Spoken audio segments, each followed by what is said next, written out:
Hello lovelies, welcome back to The Tangent. We are in episode 7, and as a way to celebrate this random milestone, I thought that I would share some of the backstory to our 7 and 7 challenge that we did last year that really did not super go to plan. The original plan, just for context, was that we were going to run 7 Comrades Marathons in 7 days, finishing with the actual Comrades Marathon, which is insane. I understand this, but pretty true to form, things happened that we had not planned for and changed our plans a little bit. So stick around if you want to hear the behind the scenes of what happened in our 7 and 7 challenge, like plan B.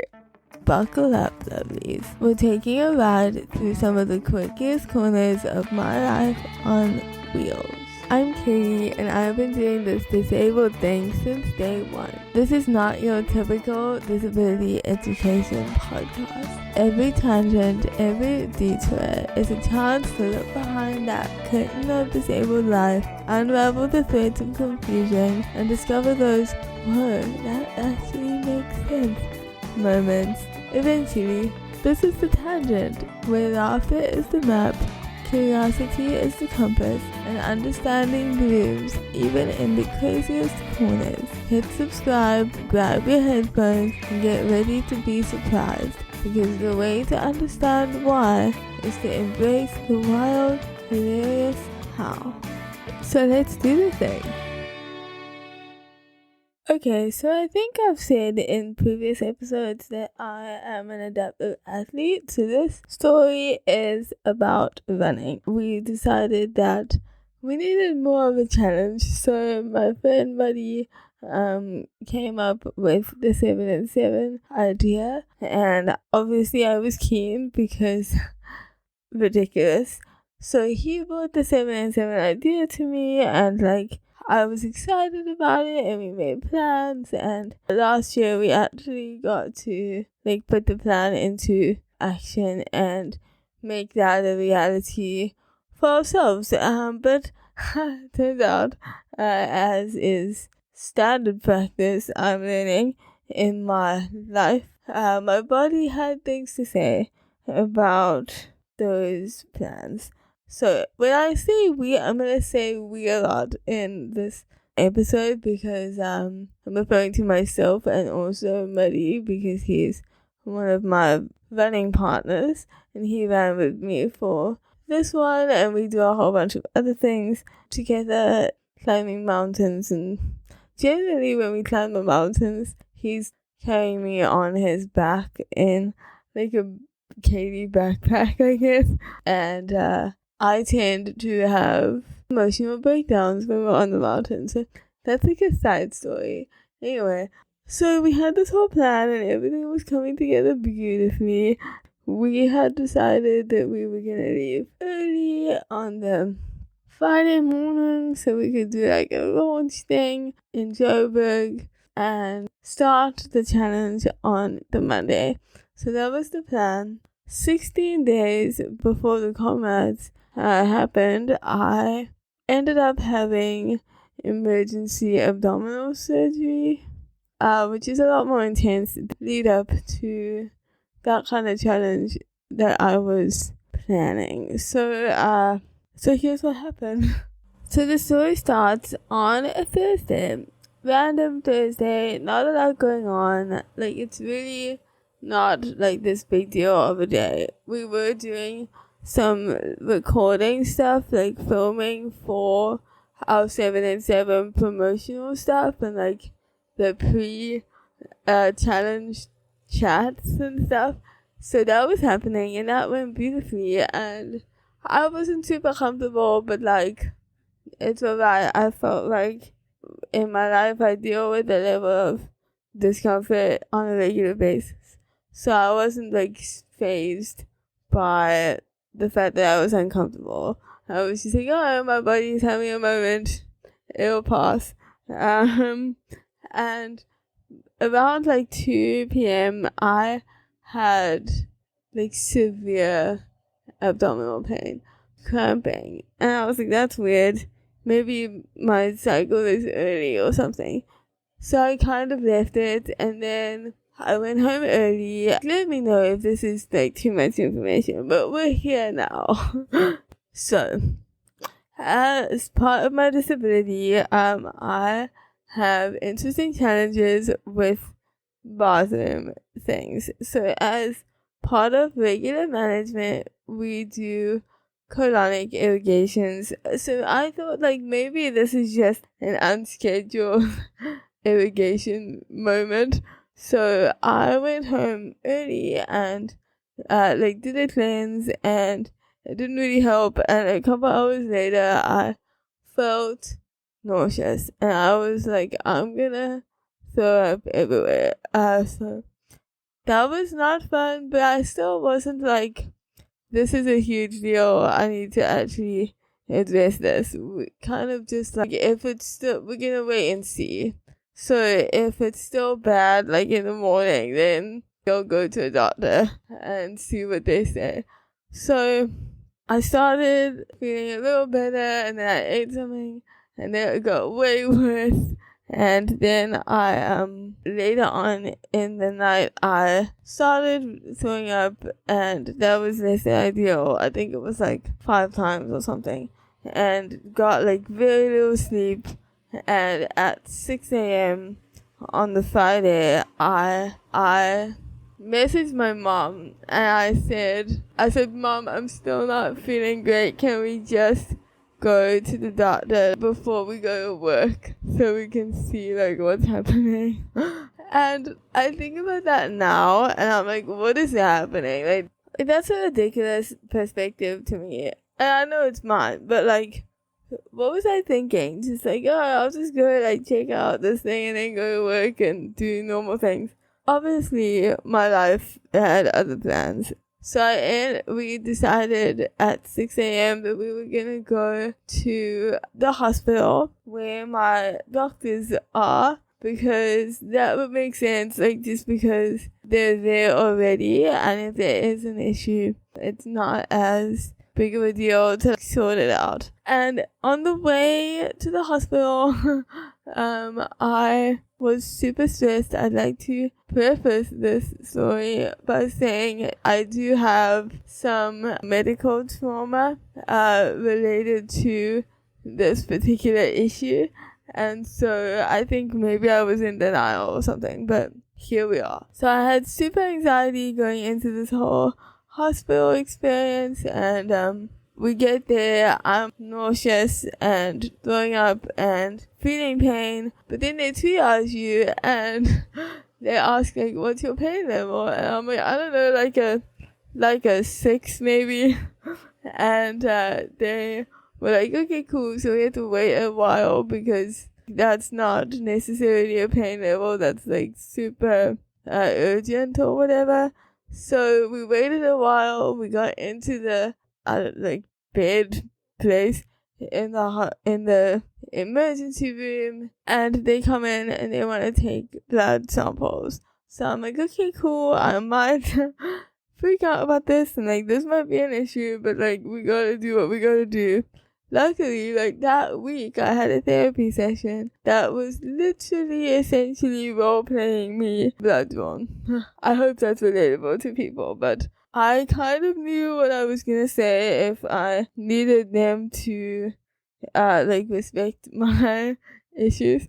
And so the doctor was awesome. My mom kind of explained the whole medical trauma thing to her, and she really took her time and like was pretty cool about it. They did the blood test, and they were gonna send me for scans and stuff to see if there was a blockage or something. And by then my anxiety was so ridiculous that they'd given me like calming meds, which were beautiful, and they chilled me right out.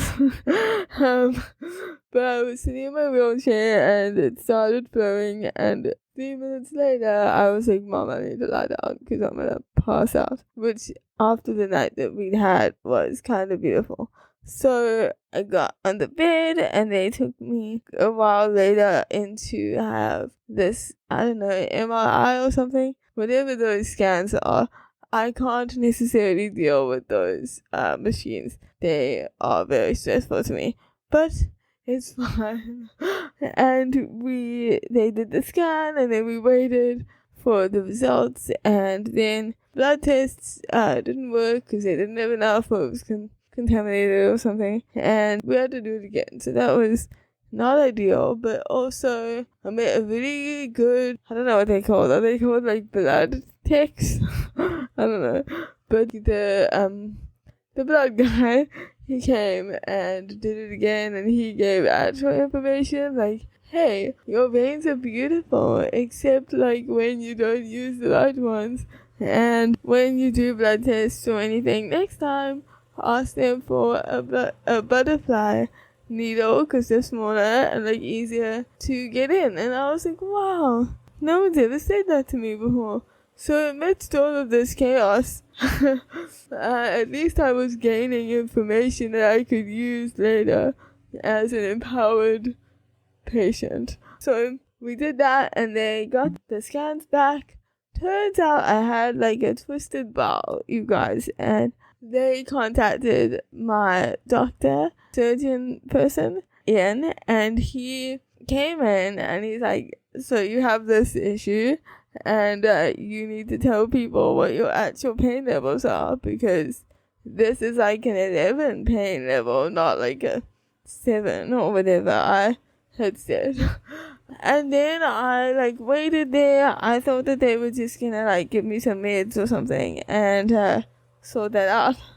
But turned out they had to do like a surgical option. So we waited for them to do things and to get approval and stuff, and my surgery was then like scheduled for I think 2 p.m. And so I'm waiting. You do a lot of waiting in hospitals when you're seemingly like in a pretty urgent situation. But anyway, they come in and they kind of they know what's happening based on the scans, but they also don't know the full extent of the issue until they kind of go in and see. So the anesthetist came in. He was wonderful and like spoke to me as a grown up, which was weird to me based on previous experiences and like medical ableism. And he explained like the options to me that we had, and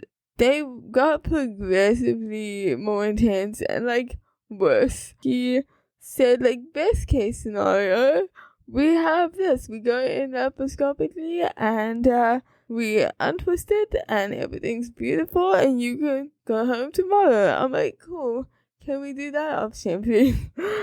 And like in my brain it was like, oh, there's a best case scenario, which kind of means that there's also a worst case scenario. So I started panicking just inside. At that point, in like the span of 4 to 7 minutes, he explained all the options, and the last option was an intense one to me. The potential was that a part of my intestine had died, and they would have to remove it and then give me an ostomy bag, which is a very intense experience in itself. I am not against ostomy bags, like at all. I just feel like they're not something that you decide to do on a whim on like a Friday afternoon.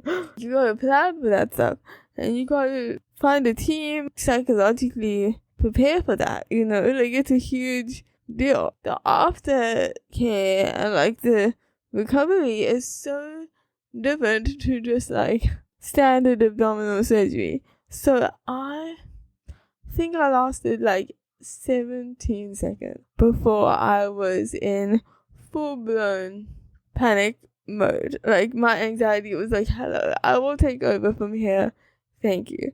So the issue here is that I then had to give open-ended consent because they didn't know what they were going to find. Me being like a Virgo and also an anxious human being, a disabled person with very big trust issues with the medical profession based on previous medical trauma, like that was a huge deal to me.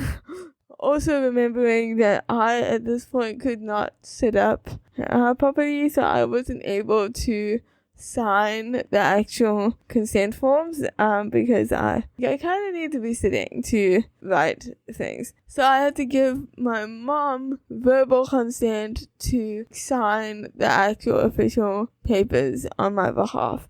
So there had to be witnesses and stuff to all of that happening. But at this point, my anxiety is just insane, and I'm not really in a position to do that, to say words. And so we had to wait a little bit, and they supported me with calming meds, and I then gave my mom consent on my behalf, and she signed the things, and then we went into pre-op.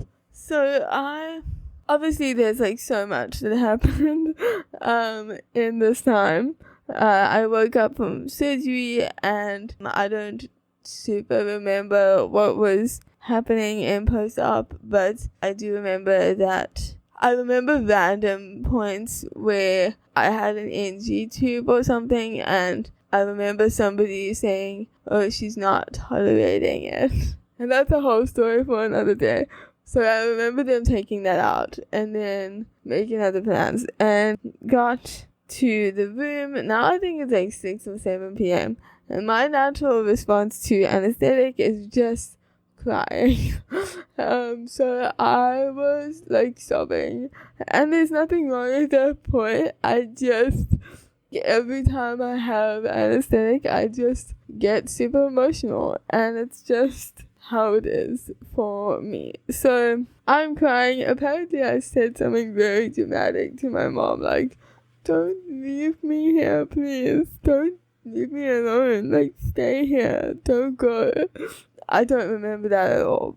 At that point, I didn't know which scenario we had landed on. I did know, though, that it was not best case scenario. I knew that they had opened my body to sort things out. And I think it was like 2 or 3 hours later was the first time that I actually looked down at my abdomen and realized that I didn't have the ostomy bag. And I'm like, okay, so it wasn't best case scenario, but it wasn't the worst case scenario either. So that's a win, I guess. Turns out that they had to remove 30 centimeters of my intestine, and that's wild to me because I'm a tiny human being. Where does that live in my body? Anyway, it's got more space now because there's less of it.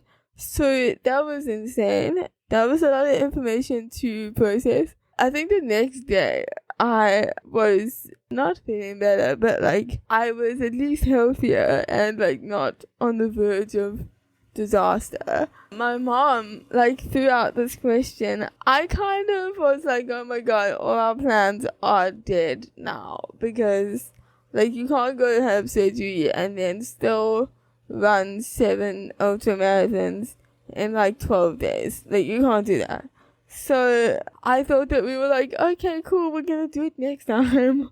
And that was not actually the plan. The plan developed around me, which I really appreciate, because I was feeling really guilty about my body being such an asshole and choosing really bad timing to do this whole thing. And we didn't do anything wrong. Apparently it just kind of happens. And it can hook onto scar tissue or whatever. That's what they think happened. That it kind of twisted because of previous surgery scar tissues, and they also remove some of that. How kind of you. I appreciate it. The plan evolved to me kind of being a support person and not running the ultra marathons, because I'm doing the same level of effort when I'm sitting in my wheelchair versus sitting in a car. So we were okay, Katie will become a support human for this challenge so that we can still do the khiyas and be there, because that would have been really shit to just not at all be there. And there was a bit of a buffer, like time-wise. There was. I think this all happened like 12 days before we were meant to leave. Yeah, like leave Cape Town. 12 days is actually quite a lot of time. I spent 6 days in hospital recovering from the surgery, and on, I think it was like day 3, my mom asked about the Comrades, like, for shits and giggles, do you think that Katie could actually do the Comrades? And I have a phenomenal surgeon. He understands me, like one of the most patient-oriented human beings I've ever met. That works well for me. And he responded and he was like, yeah, I think you could do the Comrades. I think that would be fine. You'd be fine. And his thing was, like, he knows my mindset and he knows how I heal. And so he thinks that would be fine. And we would just have to be careful and, like, monitor things. But don't do 7 Comrades, but maybe 1 will be good. So that kind of changed the way that I was thinking about recovery. I was super bleak and just like, this is so dumb and so rude of my body to just throw this spanner in the works like this. So then I was like, okay, cool. We're gonna heal. We're gonna do this thing. I harnessed every possible healing thing in my body and I was like, we're gonna do this right now. I really do need a goal. Even in those kind of dramatic situations, I need something to work towards. Doing the Comrades was a good goal. That happened. I spent 6 days in hospital. I was then released. I went home. And the next day, we were on a plane to go to Joburg to do the launch and stuff of the 7 and 7 challenge. This is all surgeon sanctioned behavior, okay? So, like, we were very much in contact with him and my team, and, like, if anything had happened, we would have handled it. So we weren't being reckless, just going balls to the wall, as is generally practiced. We were, like, relatively conservative given the context. So we got on the plane and that was all fine and, like, everything went well. I did have to wear a binder for like 6 weeks or something, just to, like, keep everything where it needs to be and to have extra support while sitting. People underestimate how much work it is to sit and, like, how many muscles you use to do that as well. Anyway, that all happened. I was not running. We kind of decided we're gonna see what happens on Wednesday. So I ran for the first time on the Wednesday before the Comrades. We did like 3 kilometers or something, and we were figuring out which muscles I need to use, because if you think about it, he stole all my core muscles just by cutting through them. I worked super hard for those guys for like 7 years, and then they just take them. So that was weird, and I had to use different muscles, and I did have a bit of a panic attack about getting into the running chair. I said to Muddy, like, I'm scared of the chair, and that doesn't make a lot of sense to people when it's like your mode of transport regularly. I was scared of the chair, guys, and I had an anxiety attack in the chair before we ran, and I was like, no, I need to do this for my brain, because I know that I am physically fine and we can do this, and it's just 3Ks and it's not a big deal, and once we get going it will be fine. And it was. I'm just very grateful that I had a team that believed in what we were doing and it believed in my ability to do it. It was a beautiful thing getting back in the chair and running and feeling a part of what we were doing, because I think emotionally I was feeling like a spare part. And I think so often in my life, and this is, I think, very relevant to disabled people, is that we are so often like observers of life happening in front of us, that when we get to do the things, it's like you want to be doing the things. And I I'm now used to being empowered and doing the things. And so there was a whole lot going on in my brain when I was supporting Muddy with the running and sitting in the car. And by the Friday, yeah, I also on the Wednesday, I kind of, after having my panic attack and running the 3Ks, and we got back to the house that we were staying in, and I was so stressed and thought that things were happening. We had Rachel, who's a sports scientist, and she was amazing, and she has first aid level, I don't know, it's the top one. And she was helping with redoing my bandages and stuff. And I was still crying at this point. I started again, guys.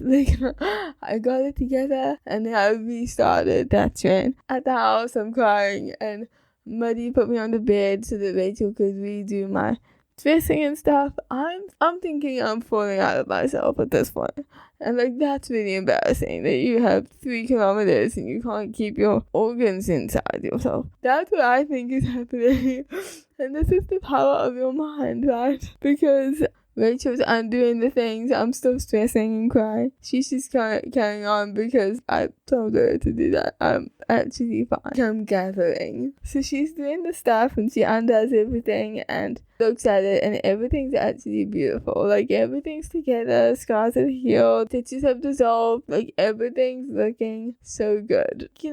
Contextually good. So I look at it, I'm like, oh, okay, I am together. That's awesome. That was actually really helpful, because when I saw it and I saw that it was fine and that everything was beautifully together and healed, I could get myself into a better headspace, right? Because I then needed to figure out better strategies for how we run, not because of what happened, but because of what we were intending to do. So that happened. I think I gave a whole lot of new perspective to Muddy on the complexity that is Katie's mind. But friends learn things along the way. And Muddy's more like a big brother. He's gonna learn eventually, and he has learned so many things, and so he's quite good at managing my feelings as well. The Friday came, and I could feel that I was kind of going into a little bit of a depression, and we were at Comrades College that day running around the campus, and I was sitting at the cafe having a coffee, and my brain just went to I'm so useless in this space right now, what am I even doing? And then I was sitting with Evo, who was our other runner who was doing the challenge with us, and he chatted to me, and I just feel I'm not doing anything, and I want to be doing stuff, I want to be an active participant in this experience. I don't want to be sitting, eating chicken mayo and drinking copious amounts of caffeine and thinking that I'm being a part of the team. I don't like it. And a couple of minutes went by, and he was like, well, do you want to go for a walk? I was like, no, that's a ridiculous thing to say, remembering that that's funny now, but at the time I was not entertained. And he was like, okay, well, do you wanna run? And I had sort of forgotten that I also had that option, that I was actually able to and allowed to run. I could do that. That was the plan then. I was like, oh, okay, I'm gonna do that then. Muddy then came back and he'd done 12Ks or something. And he came back and put me in my chair, and Eva was like, Katie's gonna run today. And Muddy was like, okay, cool, let's go do that. And I got in the chair and we ran, I don't know what it was, 600 meters, and I was like, this is what I needed. I needed it for my mental well-being. I've never had that experience before, or that stark of a reminder to myself of this is why this matters to you. That was a really beautiful experience and reminder that I, in my soul, need to be active and doing things that are challenging to my body in the best way, like the most positive way. So I think we did 7, 8, 9 Ks. I did that many. Like, had some very beautiful conversations with Muddy and like some serious ones. And I think this is how important communication is in a duo adaptive team. Muddy kind of went into big brother mode, and he was like, Kels, you have to let me know if you have an issue. You need to not put on a brave face and try to just push through. If you have a problem, you have to tell me and we'll deal with it. So I was like, yeah, cool. Obviously, we'll do that. That makes sense. I had to listen to my body more than I would usually. I'd normally, at the top of that hill, can we sort out my foot, please? I had said to him after his comment to me, I said, that's fine, but you also can't panic the first time I tell you that I'm in pain or like I need something. He was like, yeah, that makes sense. Okay, cool. So we were on the same page with what we were gonna do in the Comrades. And before we ran, I kind of wasn't even sure if I was gonna be doing the Comrades, but after that run, I was like, no, we can do this thing, and we can take a little longer if we want to. Then it was decision made. Like, we had decided that I was gonna do the Comrades, and my surgeon was tracking me, and I think the whole team was tracking me on that day, and my mom was in constant conversation with them about where we were and like how it was looking and how we were doing, and that was awesome knowing we had that support as well. And we finished the combat in 11 hours 23 minutes, which is remarkable to me. That I was a complete mess. I'm always a complete mess after the combats. I think partially due to exhaustion, but also due to just the bigness of what that achievement is. And then to think of like what we had just gone through in the past 16 days, you know, it was a lot. And I am super grateful that I am surrounded by people who are like, yeah, we can do that. I'm so happy that we finished it and everything was fine. It ended up being a very beautiful experience for us. A big learning curve. I think those moments are really important to recognize that you can kind of think, what are we doing here? And also be like, we're gonna go do that right now. And it's okay to jostle between those thought processes. So that was amazing. I'm so happy that we did that and that we were successful and the challenge was successful. Mud had a beautiful time telling people. They ask, oh, how do you train running with the wheelchair? Mud just kept saying to people like, oh no, we don't train, you just do 6 of these before you go, like the week before.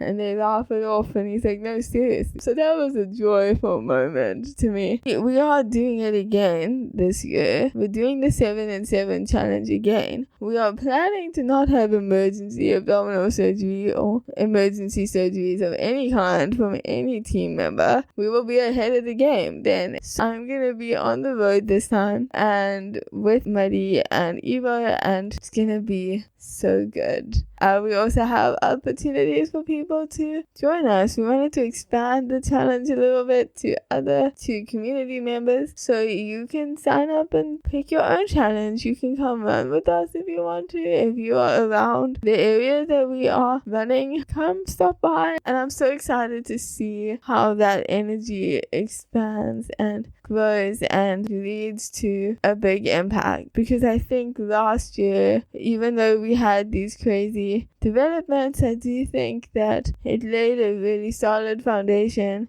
for what we want to do in the future. So that was wild. To this day, I'm a little bit like, I can't believe that we did that, but I'm so proud of us.